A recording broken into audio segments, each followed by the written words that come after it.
Bienvenue à tous et à toutes dans le Gopalji Mandir. On va lire un verset, la Srimad Bhagavad Gita.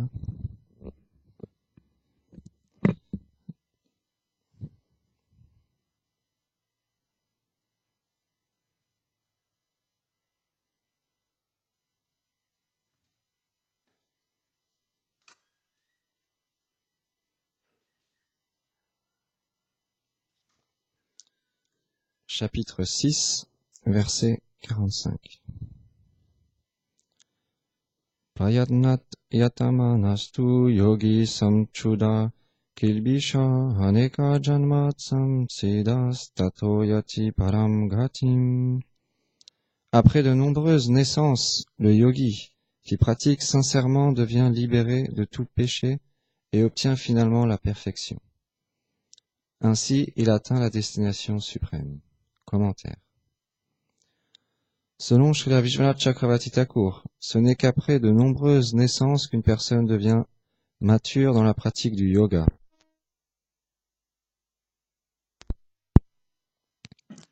Chapitre 7, verset 19.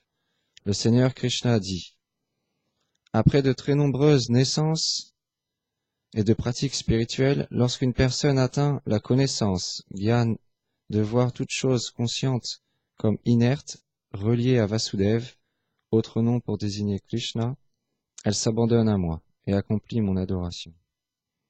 Une telle grande âme est extrêmement rare. L'âme conditionnée qui erre dans le monde matériel n'accepte le refuge de Dieu qu'après avoir expérimenté toutes sortes de naissances, contrairement au monde spirituel qui est le réceptacle de l'amour de Dieu. Le monde matériel est le lieu où l'on rencontre la naissance, la maladie, la vieillesse, la mort, la peur, l'anxiété, l'envie, la convoitise, la colère, l'avidité, l'illusion, la folie. Mais toutes ces souffrances ne sont pas voulues par Krishna. Elles se manifestent quand l'être désire agir indépendamment de lui et devenir le contrôleur et le bénéficiaire suprême. Il doit alors venir s'incarner dans le monde matériel car cet état de conscience marginale n'est pas connu dans le monde spirituel. Il doit alors assumer les résultats de ses actes indépendants et souffrir ou se réjouir de leurs conséquences. Or, la souffrance pour celui qui agit indépendamment de Krishna ne peut être évitée, mais bien qu'elle paraisse cruelle et indésirable, elle est en réalité le moyen par lequel l'âme rebelle est rééduquée. Ainsi, parce que l'être vivant est une âme spirituelle, lorsque cette souffrance devient difficilement supportable, elle l'amène naturellement à reprendre refuge en Dieu. C'est de cette manière qu'elle commence à réaccepter sa position naturelle. On va s'arrêter là. Om Agyanati Mirandasya Gyanam Jaram Sharakaya Shakshur Militam Yena Tasmai Shri Gurave Namaha. Namo Vishnu Padaya Chaitanya Prastarupine Shri Srimad Bhakti Chandanaya Yati Goswami Namine. Namo Vishnu Padaya Gauranga Prastarupine Shri Srimad Bhakti Vibhudaya Guraniti Namine. Namo Vishnu Padaya Radhikaye Priyatmane Shri Srimad Bhakti Vedanta Narayani Namine.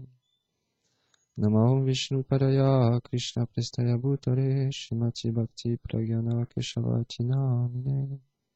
Namo Vishnu Padaya Gora Prestaya Bhutare Shrimati Bhakti Pramodaya Puri Goswamiti Namine. Namo Vishnu Padaya Krishna Prestaya Bhutare Shrimati Bhakti Vedanta Swamiti Namine. Namo Vishnu Padaya Krishna Prestaya Bhutare Shrimati Bhakti Siddhanta Sarasvati Namine. Jai Shri Krishna Chaitanya Prabhu Nityananda Shri Advaita Gadadhar Shivasadi Gaura Bhaktavrinda. Hare Krishna Krishna Krishna Hare Hare, Hare Ram Ram Ram Hare Hare. Vanchakarpatarubhyacha Kripa Sindhubhyacha Patitanam Pavadibhyo Vaishnavebhyo Namo Namaha.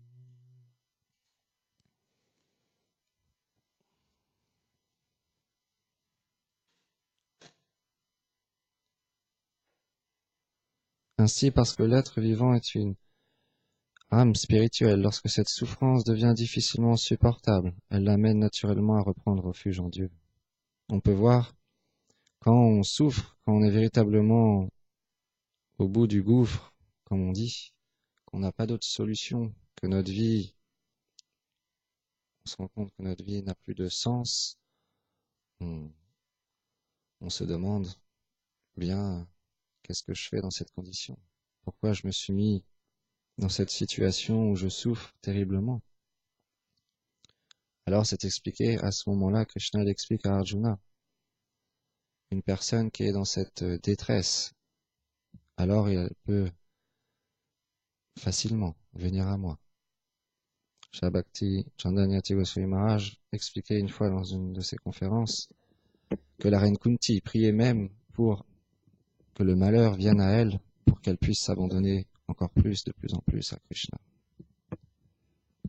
Quand tout va bien dans notre vie, quand on est rempli de joie, de félicité, qu'on a une certaine situation confortable dans cet univers matériel, finalement, on peut se rendre compte qu'on se pose peu de questions et on se réjouit simplement de ce qui nous est amené.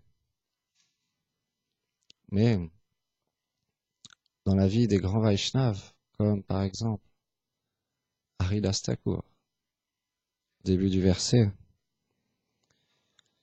du commentaire,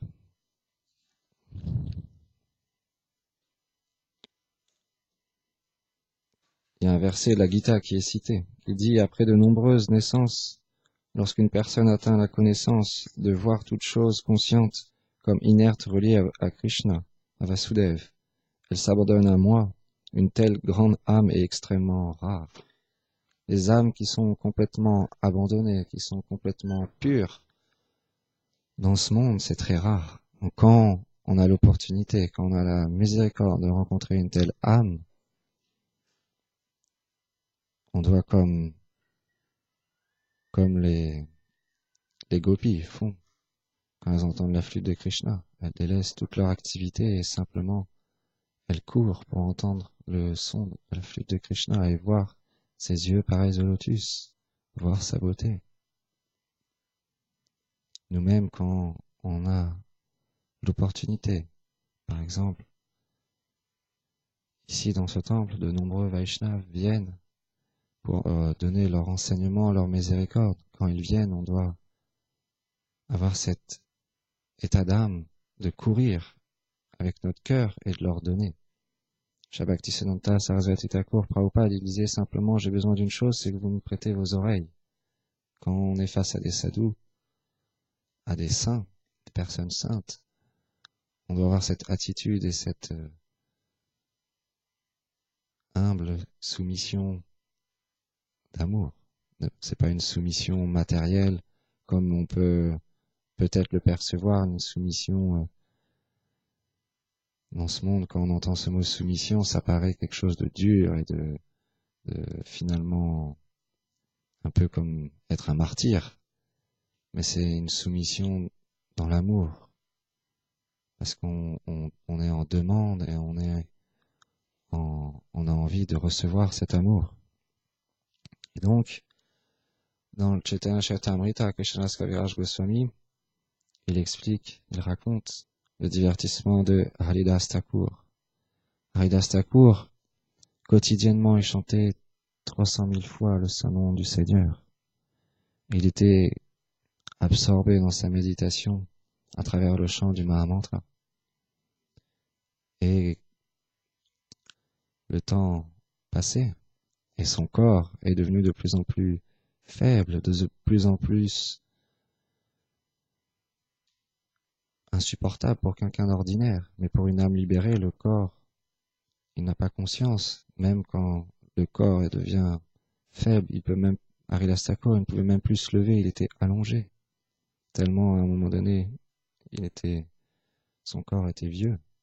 Mais lui, un pur dévot, il a conscience de sa nature éternelle, qui est l'âme. Donc, Haridas Thakur, il continue à chanter toute la journée. Et les associés de Mahaprabhu, dans leur amour pour Haridas Thakur, lui demandaient, s'il te plaît, Haridas Thakur, diminue la quantité de tes japas. Ton corps est dans une telle condition.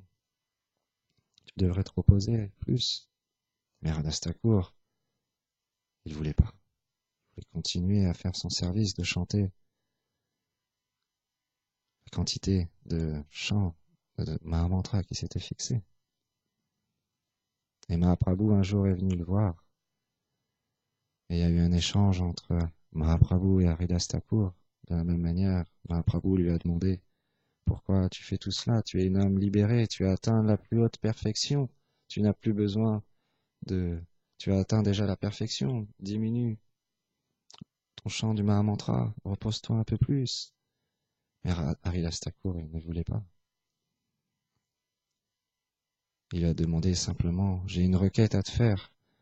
Oh, Sri Chaitanya Mahaprabhu, mon Seigneur adorable, je veux simplement, je sais que dans peu de temps, tu vas quitter cette planète et tu vas stopper tes divertissements, tes lilas dans ce monde pour retourner dans le monde éternel. Tu es mon Seigneur adorable, je ne peux supporter rien qu'à l'idée que tu partes, que tu me laisses ici seul, je ne peux le supporter. Je vais partir avant toi.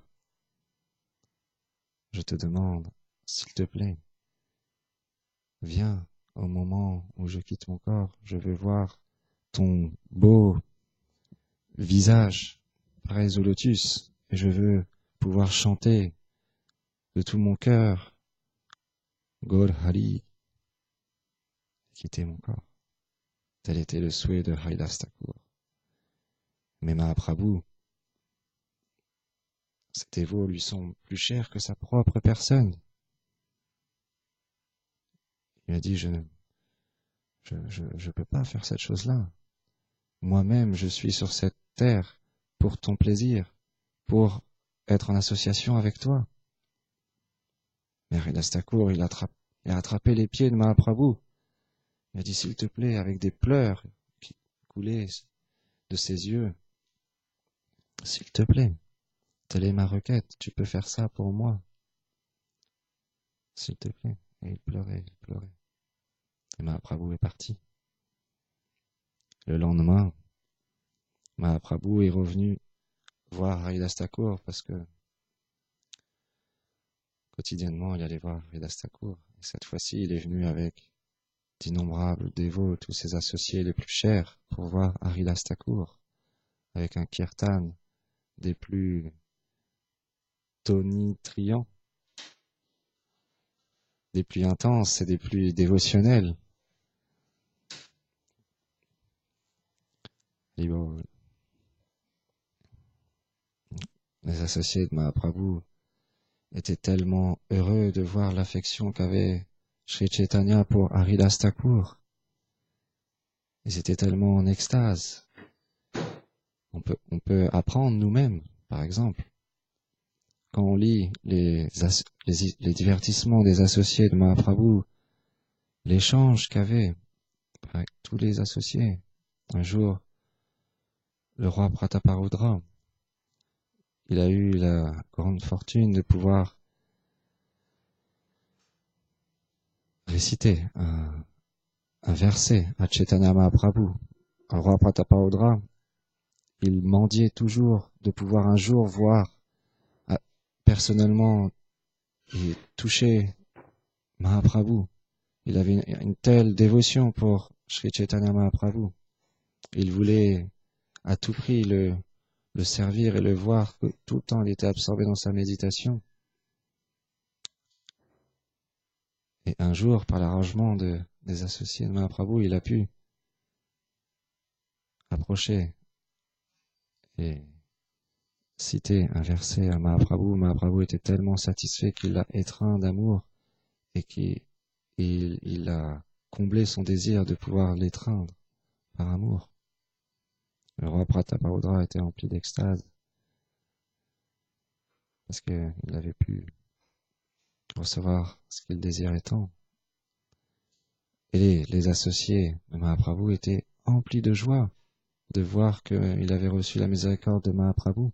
Nous-mêmes, quand on est aspirant, dévot, aspirant à devenir le serviteur du serviteur, le plus parfait, le disciple, devenir un véritable disciple et devenir pur de cœur. Quand on voit nos frères, nos sœurs, quand on voit un Vaishnava qui a reçu cette miséricorde et qui a ce cœur pur, on doit se réjouir. On doit se réjouir. On doit comprendre que quand on désira voir nos sœurs, voir nos frères progresser et voir que la dévotion dans leur cœur grandit, ça doit nous faire plaisir, ça doit nous réjouir le cœur. On ne doit pas développer de l'envie.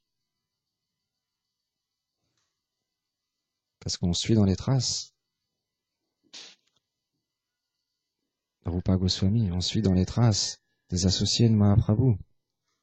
Les associés de Mahaprabhu étaient extrêmement compassionnés, extrêmement désireux de voir tous les gens devenir purs, tous les gens recevoir cette miséricorde de Mahaprabhu. Une compassion comme ça, quand elle touche une personne, on doit se réjouir, on doit être, oh, je désire avoir l'association de telle personne. Peu importe si cette personne, ça fait 2 ans qu'elle pratique, ça fait même 1 mois qu'elle pratique, moi ça fait 10 ans. Cette personne, elle a quand même reçu la miséricorde avant moi. Peu importe. Le but est de prendre le bénéfice de tout être. Peu importe, c'est un grihasta. Il vit dans une vie de famille. Il a des responsabilités, il travaille. Peu importe, moi je suis un brahmachari, je suis un renonçant, pourtant je n'ai pas reçu encore cette miséricorde. Lui, il l'a reçu, je suis tellement heureux pour lui. Je m'en dis, oh Nitai, oh Gauranga, oh Gurudev, moi-même j'aspire à recevoir cette miséricorde, cet amour divin. Quand tous les associés de Mahaprabhu ont vu l'affection et l'amour qu'avait Mahaprabhu pour Haridas Thakur, ils chantaient encore plus, ils pleuraient encore plus d'extase. Et l'événement, le moment est arrivé où Haridas Thakur Jai Shri Nitai, Shri Nanda Shri Gopal, Shri Radha Madan Mohan Joki Jai.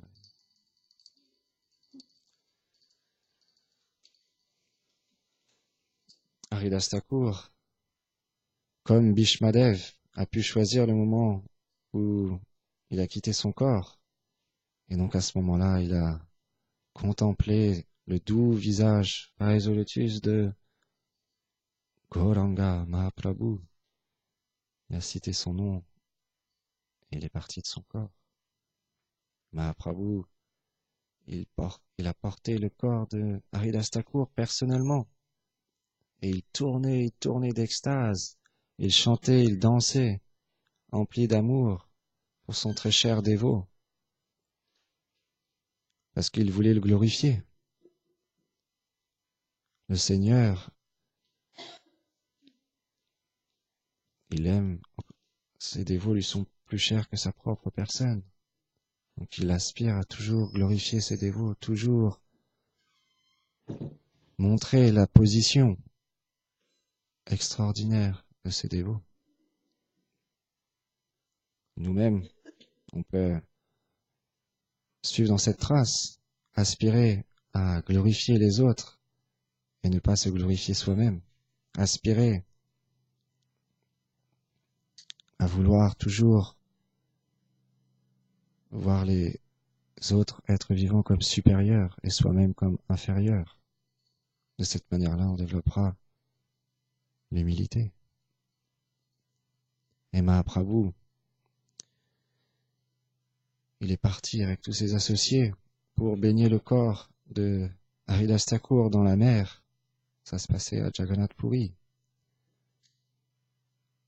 Toute une procession ils ont porté le corps de Haridas Thakur. Je me rappelle plus le nom exact de je me rappelle plus le nom exact de la chose qu'ils ont utilisée pour porter le corps de Haridas Thakur. Et donc ils ont amené Haridas Thakur. Non, à ce moment-là, c'est Mahaprabhu qui portait le corps de Haridas Thakur jusqu'à la mer. Il a baigné le corps de Haridas Thakur. Et ensuite, ils l'ont mis sur une sorte de palanquin. Et Mahaprabhu a expliqué la mer maintenant est devenue un lieu de pèlerinage pour tous les Gaudiya Vaishnavas, parce qu'elle a été baignée par le corps transcendantal de Haridas Thakur. Et donc, après, ils ont fait toute la cérémonie. Ils ont creusé un trou dans le sable. Ils ont mis le corps de Haridas Thakur, et tous les dévots étaient remplis d'extase, de joie. Pour des personnes qui ne sont pas connectées à cette tradition Gaudiya Vaishnava, à cette spiritualité. Srila Balayan Maharaj, dans une de ses conférences, il explique pourquoi quand on se remémore les grands Vaishnavas, on dit on est empli de joie et d'amour extatique, même dans le jour de leur naissance et le jour de leur disparition. Parce qu'on se remémore leur vie, on se remémore leur gloire. Parce que un pur dévot, par exemple, il cite l'exemple de Gaura Kishodas Babaji Maharaj, Bhaktivinoda Thakur, quand on a rapporté à Bhaktisiddhanta Sarasvati Thakur Prabhupada que Srila Bhaktivinoda Thakur avait quitté cette planète, Srila Bhaktisiddhanta Sarasvati Prabhupada était rempli de joie. Et les dévots lui ont demandé pourquoi, parce que il a dit il a retrouvé son service éternel au pied près du lotus de Radha et Krishna. Donc, à travers les enseignements de Mahaprabhu, dans ses prières du Shri-Ashtakam, il explique, quand donc viendra le jour où des larmes couleront de mes yeux, que les poils se hérisseront-ils de mon corps, que ma voix s'étranglera au chant de ce doux saint nom de Mahamantra, quand donc viendra ce jour? Vaishnav, par exemple, il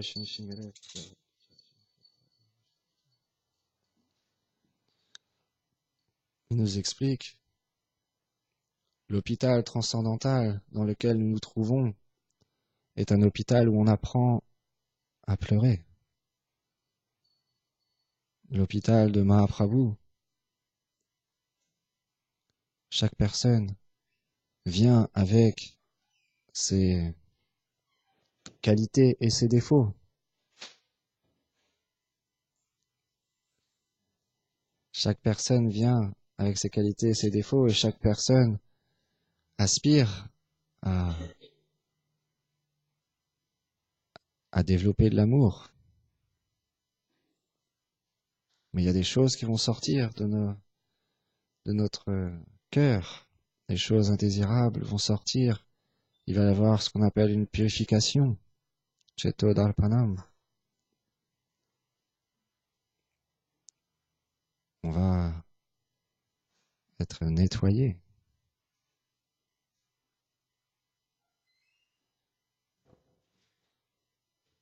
Notre âme est pure. Simplement, elle est recouverte des trois gunas. L'ignorance, la passion, la vertu, elle est recouverte du faux ego, du mental, l'intelligence, toutes ces choses qui nous font penser qu'on est une femme, qu'on est un homme, et qu'on est lié à ce monde, qu'il n'y a rien d'autre. Bien qu'on voit les étoiles, bien qu'on voit le soleil se lever tous les jours, bien qu'on observe qu'il y a la vie, qu'il y a la mort, on pense, mon but est de rester dans ce monde et de me réjouir et de prendre plaisir, d'être heureux dans ce monde.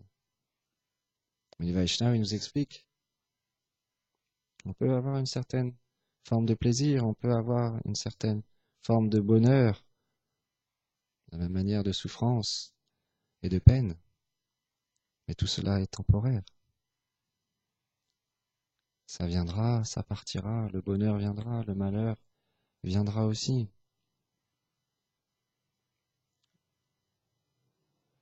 Et le service de dévotion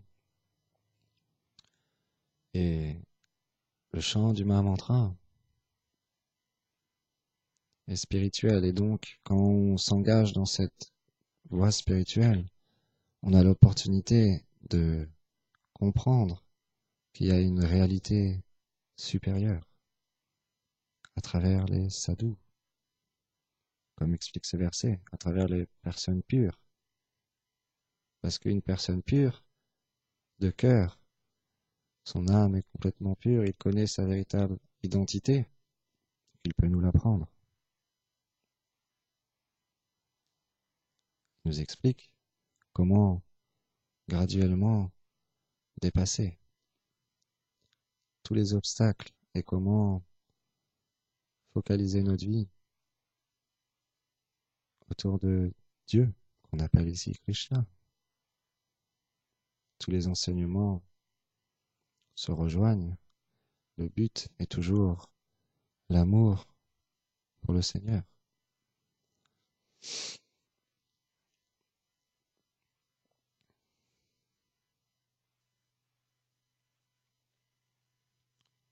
Un très beau verset dans la Shri Upanishad explique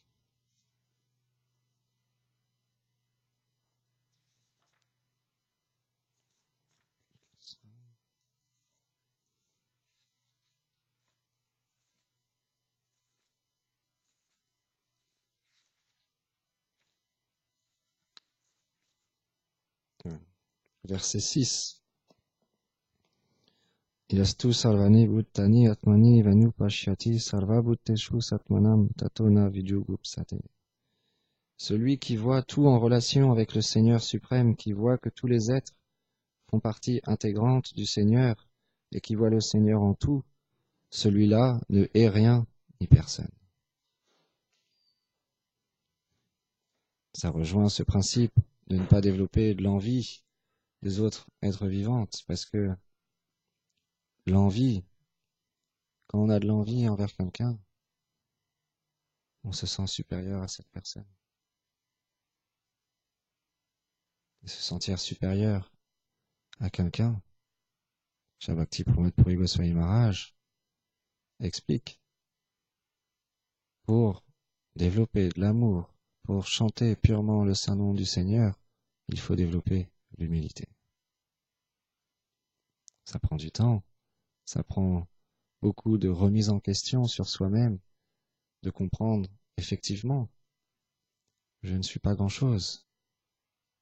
Je me rappelle il y a quelques jours, Bhakti Chandan Yati Goswami Maharaj expliquait, bien qu'on comprend qu'il y a d'innombrables planètes, d'innombrables univers, que même sur cette terre-là, il y a des millions de personnes, qu'il y a la vie est partout présente, on pense, je suis spécial. Je suis spécial.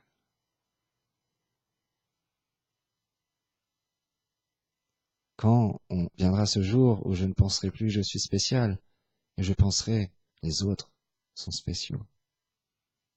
Moi, je désire être le plus petit des plus petits. Je désire devenir humble. Je désire simplement être le serviteur du serviteur de mon maître spirituel, de Krishna. De cette manière-là, on comprendra que le Seigneur est partout présent, dans chaque entité vivante. Même la personne qui va nous couper la route avec une voiture, qui va nous prendre la place sur le parking, qui va nous bousculer, qui va nous regarder de travers, qui va nous juger, on comprendra. Ok, cette personne-là pense ça de moi, fait cette situation-là. Ce n'est pas le plus important. Bien sûr, ça ne veut pas dire non plus qu'il ne faut pas se défendre. Les Vaishnavas expliquent évidemment non-violence, humilité, ça ne veut pas dire qu'on ne peut pas se défendre. Mais en comprenant et sans développer de haine de la personne, en comprenant que simplement il se retrouve dans une situation à développer de la haine envers moi, mais c'est simplement parce qu'il est recouvert, parce qu'il n'a pas cette connaissance de l'âme. C'est simplement pour ça, pas pour autre chose.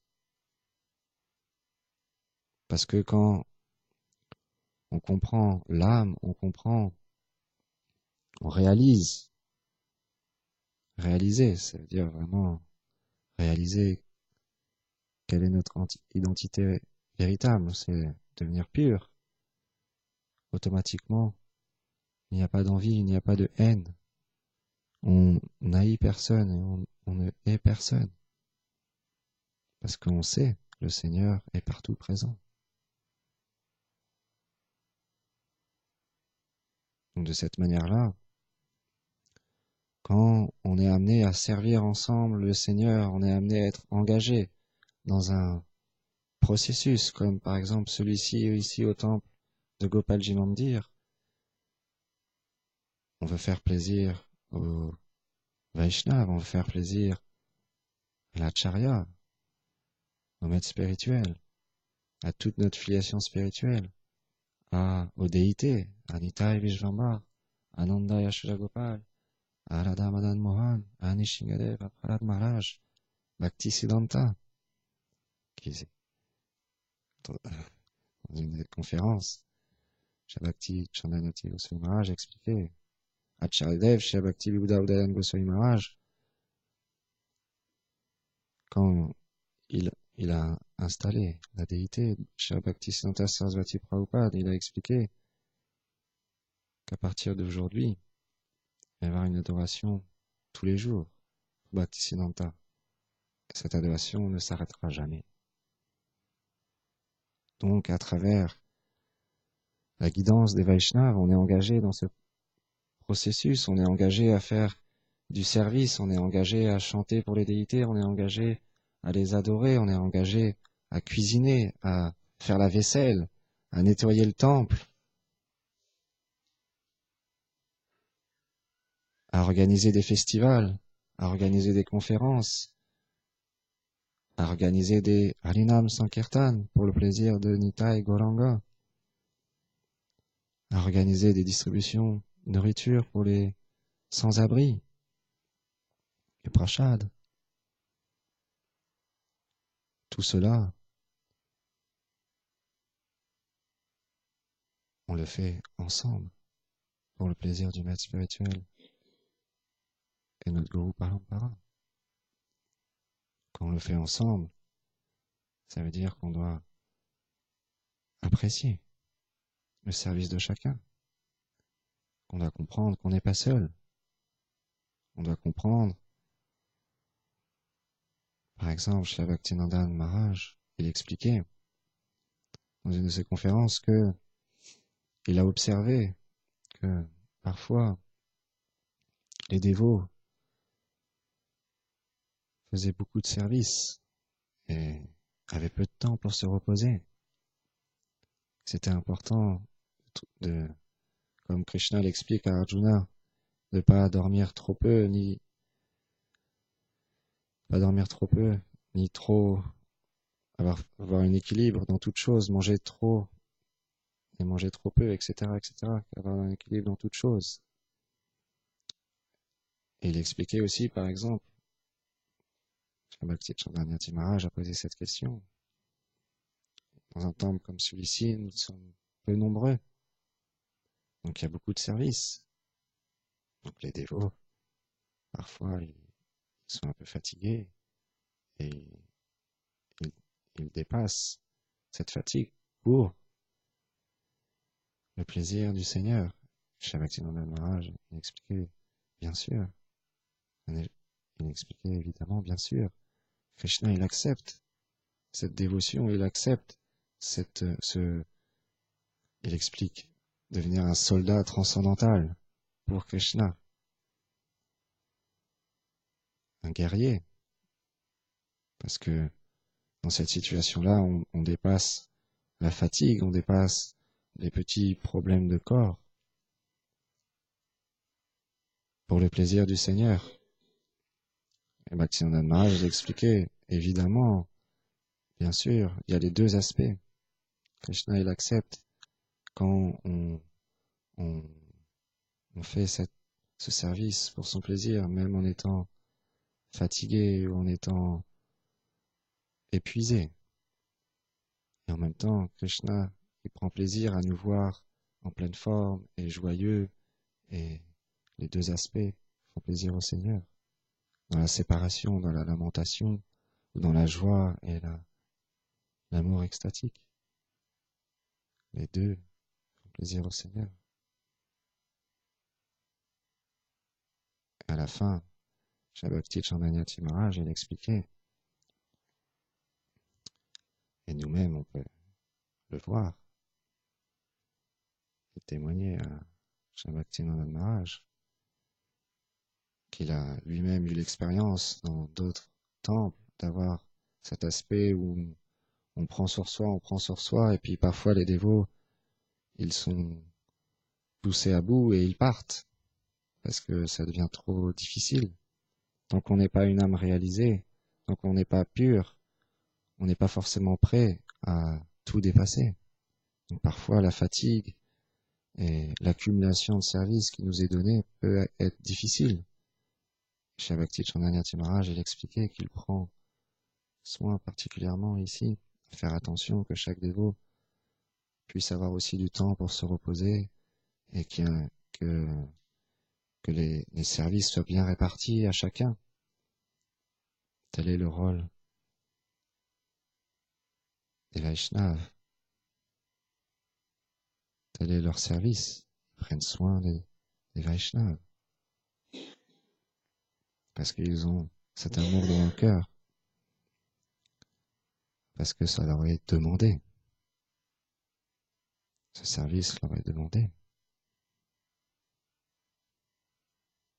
Par exemple, quand on voit les Vaishnavas qui échangent, comme chez la Bhaktivinoda Maharaj, avec notre cher Gurudev, chez Bhakti Chandanyati Goswami Maharaj, cet échange d'amour, c'est ça qui nous attire. C'est ça qu'on veut développer nous-mêmes, les uns envers les autres. Cet échange d'amour simple, sans duplicité, sans envie. Ça viendra dans notre vie graduellement. Si on a un désir de développer l'amour pur et qu'on prend refuge des Vaishnavas et qu'on critique pas, qu'on n'a pas cette tendance à critiquer, alors on peut être sûr qu'un jour on atteindra cette perfection spirituelle et on pourra développer l'humilité et chanter purement le saint. Go Premanande Hari Bol.